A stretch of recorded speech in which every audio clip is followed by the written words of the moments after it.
Sino po tayo?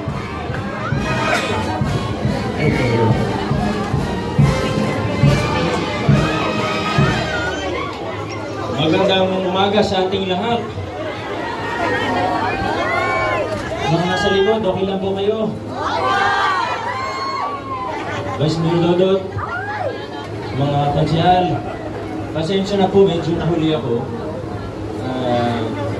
Di na bali na masama ang aking pakiramdam.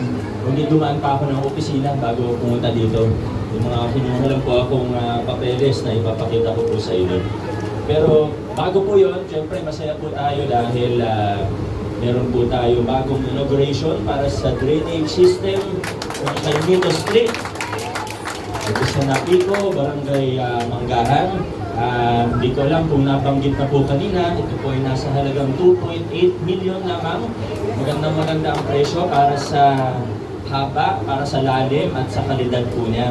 Naasahan ko na maayos at maganda yung pagkakagawa. At lagi naman po tayo humihiling ng tulong, hindi lang sa barangay, kundi pati sa HOA para i-monitor na talagang maganda yung gawa. At sa totoo, isa sa magandang ginagawa natin sa ating lokal na pamahalaan ngayon ay yung mga CSOs natin, yung mga NGOs, talagang aktibo na rin sila, umiikot na sila sa buong Pasig, tinitingnan kung tama ba yung mga ginagawa ng kontratista.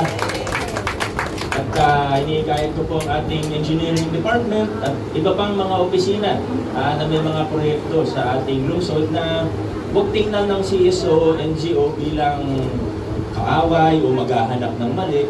Bagkus ay tingnan natin sila bilang mga kakampi tungo sa maayos na pag-gobyerno. Kasi pag mas maraming nakatingin, mas konti o mas mababa ang tsansa na magkakaroon ng kalokohan. Kahit saan naman, di ba? Kung meron kang tindahan, kung mag-isa lang yung kahira, hindi naman lahat ay may gagawin masama, pero mas mahirap bantayan. Pero kung dalawa silang magkasama, yan naman ang turo sa atin ng mga maliliit na negosyante. Kung totoo yan para sa isang maliit na pwesto, mas totoo yan sa malalaking proyekto. Itong proyekto na ito, sabihin natin 2.8 million para sa city government, hindi po siya ganun kalaki. Pero importante pa rin po na kahit sa maliliit na project na 200,000, 500,000, totoong nagagamit ng buong buo. Walang kulang, walang bawas ang pondo ng taong bayan. Tama po ba? Yan naman ang pinagtuunan natin ng pansin. Mula 2019 at nakikita natin ngayon yung mga bunga ng mga pinaghirapan natin dahil hindi madaling magpakilala ng pagbabago. Madalas pa nga, siyempre, una na dyan yung mga kumukontra talaga. Naranasan natin yan, pinagdaanan natin, na yung iba talagang tumututol. Yung pagtanggal pa lang ng mga kickback sa City Hall noon, maniwala kayo hindi. Yung iba talagang lantaran na tumututol. Pero kinaya naman natin, pati yung mga sindikato sa lokal na pamahalaan, hindi naman natin kayang sabihin na perfecto na, pero yung pinakamalalaki na leakage, pinakamalalaki na korupsyon sa city government, kaya natin sabihin, kaya natin tumingin mata sa mata, kahit kanino, nasabihin na yung pinakamalalaki dyan, natanggal na natin. At yung maliliit, may mga sumusubok-subok, pero may mga nahuhuli din tayo, may mga naiiwasan din tayo. Maganda yung direksyon natin, nasa tama yung direksyon natin. At siyempre nangyari yan, paano po? Hindi lang dahil sa mayor, hindi lang dahil sa city council, sa pangunan ng vice mayor, hindi lang dahil sa congressman, hindi lang dahil sa city government, kundi kailangan ng buong suporta ng mamamayan. Kasi ano ba naman ang mga leader ninyo kung walang suporta ng taong bayan? Kayo po ang dahilan kung bakit nagagawa natin sa lungsod ng Pasig kung mga pagbabago reforma. Ngunit sa ikatlong termino natin, ang focus, gaya nung nabanggit ko na nag-uumpisa ang term, ay kailangan tumagos ang mga reforma na nasimulan sa lungsod hanggang sa barangay level. Sa kasamaang palad, minsan may mga tao na madali naman po kasi magsalita, madaling pumorma, madaling magpanggap. Minsan, gusto nating bigyan ng benefit of the doubt ang ibang tao. gusto natin na Diyos na naman may karapatan maghusga sa atin eh. Kaya hanggang maaari, hindi tayo nakikinig sa chismis-chismis, hindi tayo nakikinig sa sabi-sabi. Ngunit, kailangan tingnan natin kung ano ang katotohanan. Dahil kaya tayo nasa ganitong pwesto sa Pilipinas, kaya ganito ang bansa natin, dahil ang hina ng mga proseso at mekanismo at mga institusyon natin para sa pananagutan.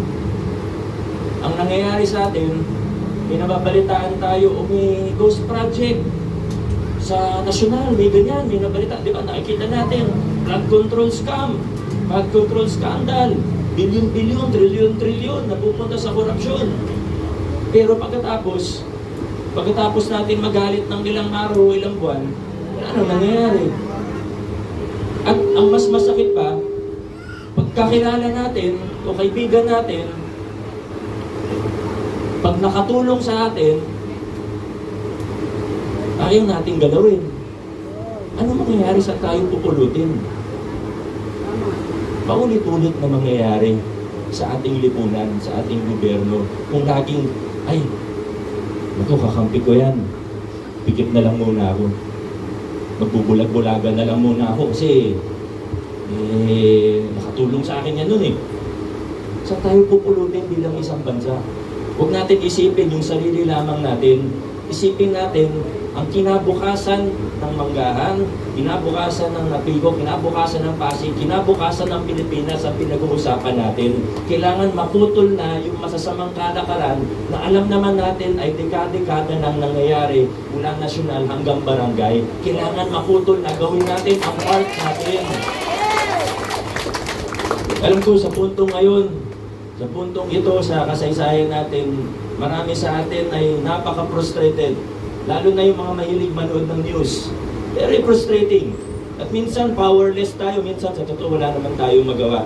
Kahit ako na mayor, kahit ako na sabihin mo ganyan, minsan wala rin naman ako magawa. Hindi naman ako pwede magsalita sa publiko kung wala akong ebidensya. Sa mga ibang napapanood natin, ano ba naman alam ko doon? Nakita nyo naman, pag may alam ako, nagsasalita ako. Kahit nakakatakot, kahit malalaki yung nababangga natin paminsan, hindi tayo nagpapatinag. Pero kailangan may alam ako. Kailangan may ebidensya ako. May resibo tayo. Hindi tayo pwedeng mang-akusa lang. Ngayon, ulitin ko po kung bakit ako nahuli dahil kumuha po ako ng mga, ilan lang po ito, ang dokumento ko po sa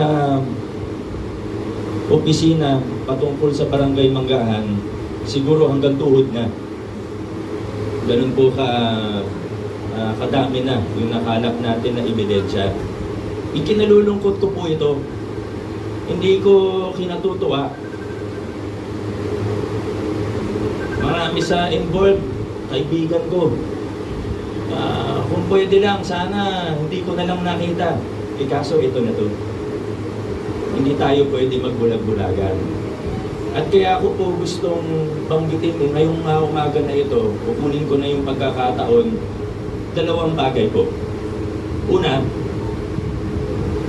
kung ang bahay niyo po nanakawan, ang pulis may nahanap na suspect, hindi niyo pa gusto malaman kung sino yung suspect, kung ano yung nangyari, kung ano yung nasa investigasyon, siyempre karapatan niyo pong malaman yun. Ang pinag-uusapan natin dito, pera ng taong bayan, karapatan ng taong bayan, lalo na ng lahat ng taxpayers, na malaman kung ano ba ang nangyayari. Nasaan na ba tayo sa proseso? Opo, benefit of the doubt.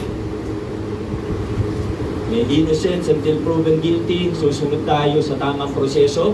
Hindi natin mamadaliin. Walang railroading ang proseso na mangyayari. Titingnan ng ebidensya kung ano ang nasa batas, administrative case, civil case, criminal case, kung anong nakasaad sa batas, mahigpit tayong susunod dito. Walang shortcut. Ang problema lang, marami nang nagtatanong. Kasi may preventive suspension po tayong inilabas. Maraming nagtatanong, kung hindi po ako magsasalita ngayon, ayoko naman sana eh. Kaso lang, kung hindi po ako magsalita ngayon, yung chismis nanganganak eh. iba-ibang kwento yung lumalabas. Kaya unahan ko na po, putulin na po natin yung chismis. Putulin na po natin yung iba't ibang kwento na baka manganak, baka iba-iba na. Pagdating sa ibang bahagi ng Manggahan at ibang bahagi ng lungsod natin, baka 100% iba na yung kwento. Kaya mabuti na po, nasa video ako, sigurado may magpo-post nito, narinig nyo ng magkaharap tayo, ayoko man gawin to, may matitinding aligasyon ng korupsyon sa inyong barangay. Ito po, may ilang disbursement voucher ako. Ito po, dala ko po yung marami kasi mahirap po sa papel. Sa cellphone ko na lang po babasahin kasi mas nakalatag na po siya. Bibigyan ko po kayo ng ilang halimbawa. Marami naman staff ng barangay dito, pati mga kagawad nandito. Sila po magsabi kung may ganito ba talaga o wala. Ilang halimbawa lang po ito, hindi pa lahat ay nakafile kasi gusto natin matibay ang kaso. Disbursement voucher, purchase of supplies for conduct various drills. Binabasa ko na po kung paano siya nakasulat. In the amount of 548,500 pesos. Ano po yung mga various drills na ito? Kailan po siya ginawa? Wala po kami mahanap na any proper documentation na nangyari po yung mga sinasabing drills na ito, ba't siya abot sa 519,000 pesos. Bibigyan pa ng pagkakataon para magpaliwanag ang lahat, pero ito lang po yung ilan sa mga nakita natin. Ilan lang po ito kasi abutin tayo ng gabi dito kung isa-isahin po natin sa totoo. Pangalawang disbursement voucher, payment for the purchase of BLS and first aid, amount of 589,485 pesos. Pero yung total amount na nakalagay dito, 566,423 pesos and 30 centavos. Ganun din po. Wala tayong makitang ebidensya na naganap talaga o nangyari talaga itong project na ito. Meron pa ako nakita street signages na proyekto. Papunta dito, naghahanap ako ng maayos na street signages. Pero ito, isa sa matindi, isa sa pinakamabigat. Payment for the purchase of wheelchairs in the amount of 249,800 pesos. Tapos yung lumabas na pera, 235,736 pesos and 43 centavos. Pati taong hindi makalakad, ninakawan.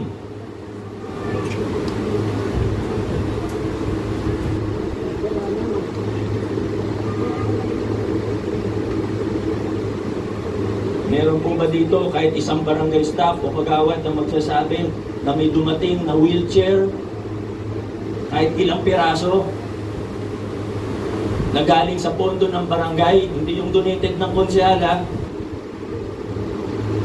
na barangay funds galing binili ng barangay? Meron po ba? Kasi may lumabas na pera.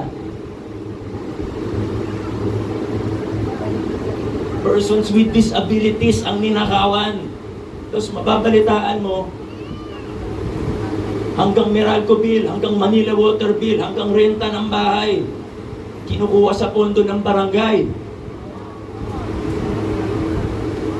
Saan tayo pupulutin ito? Tapos lahat iaasa sa lokal na pamahalaan, city government.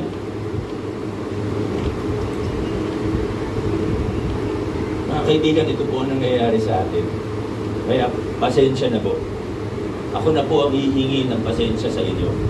Habang inaantay natin na tubuan ng konsensya ang ilan dyan, na sila dapat ang humingi ng dispensa sa inyo, at sila dapat ang managot, at dapat sabihin nila sa tao na tatanggapin nila ang pananagutan. Yan na lang ang pwedeng maging saving grace nila. Ano pa ba? Kasi nagawa na tapos na Ngayon, huwag muna yung tanungin yung City Council tungkol dito dahil yung administrative aspect ay dadaan sa kanila. Hindi naman nila dapat pag-usapan to. Kami, tumutulong sa case build-up. Kaya pwede ko pong i-discuss kung ano yung mga nakikita namin. Hindi po para sa kung ano, pero muli po, para alam nyo kung ano yung totoong nangyayari. Ang bigat sa puso. Lungkot na lungkot ako. Anong gagawin ko? Kayo na po maghusga kung tama o mali. Hahayaan ba natin? Pwede ko bang hayaan?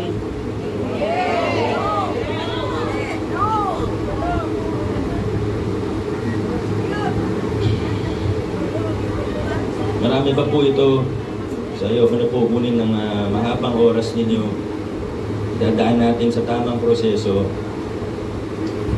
Ayaw din naman natin ng trial by publicity. So kailangan ko kayo bigyan ng sapat na impormasyon.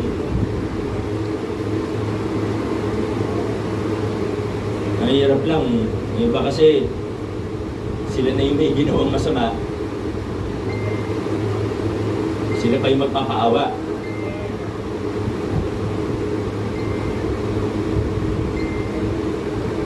Pagdasal natin muna sila.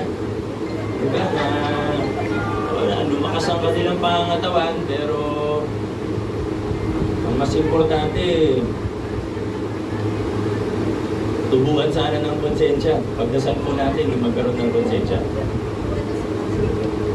Hindi pa naman siguro too late. Yung administrative, kahit wala nang magagawa, kahit humingi ng tawad, ganyan, tutuloy po yung mga kaso. Pero kung isa kang tao na alam nyo na siguro hindi ko sabihin, kailangan may pananagutan. Hindi pwedeng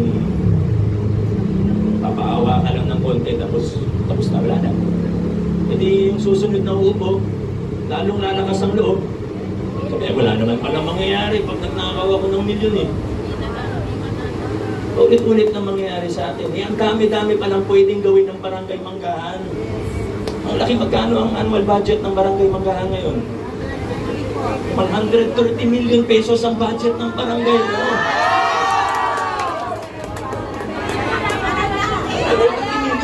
Mas malaki ang budget ng Manggahan kaysa sa maraming munisipalidad at syudad sa Pilipinas.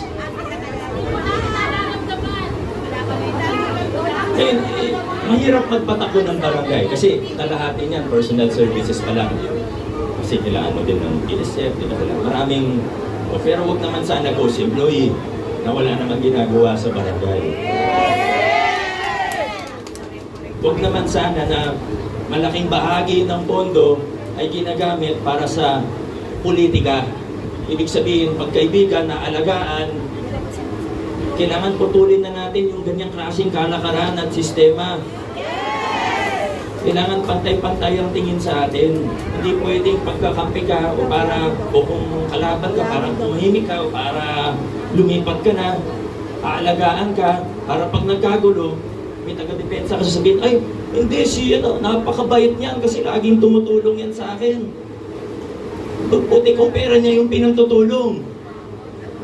Pera natin lahat yun eh. Pera niyo yan, di naman taga-Manggahan, di naman ako taga-Manggahan. Pera nyo yan. Kaya, inikayat ko po ang bawat isa. Maging mapanuri tayo. Huwag tayo basta-basta maniniwala. Marami pa rin fake news. Siyempre, pag naakusahan ka, susubukan mo rin, baka yung iba gagawa rin ng kwento na, baka magaling kasi gumawa ng kwento ng iba dyan eh. Hindi nga ako nakausap, kinukot ako, nakausap daw ako. Nalalaman ko na lang, Mayor, sinabi mo daw ganyan-ganyan. Hindi naman kami nag-usap. Kaya kailangan maging mapanuri po tayo. Yan lang po ang pakiusap ko sa bawat isa. At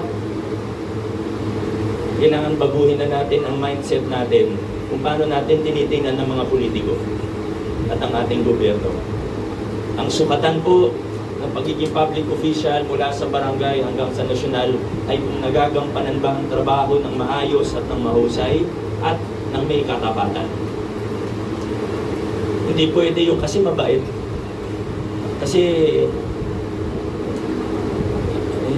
mapagbigay naman. Pero yun pala, libo yung binibigay, milyon yung problema. Hindi na tayo dapat magpaloko sa ganun.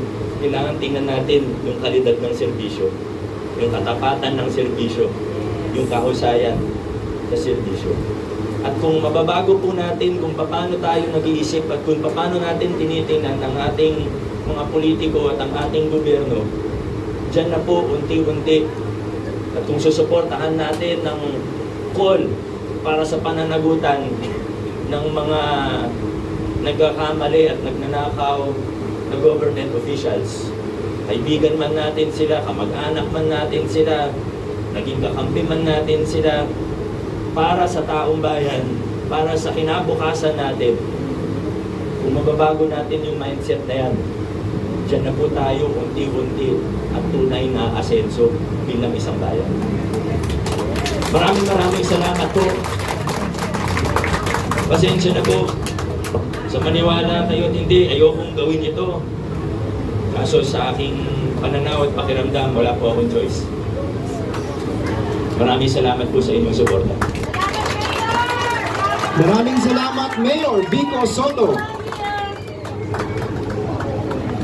And of course, maraming salamat po din sa ating Vice Mayor Dodot Jaworski, sa ating City Councilor Angelo De Leon, City Councilor Warren Inocencio, sa ating po mga barangay council and staff, maraming salamat po ngayong umaga. And again, congratulations po sa mga taga Barangay Manggahan, kay Mito Street, sa inyong newly constructed drainage system dito sa inyong lugar. Maraming salamat po.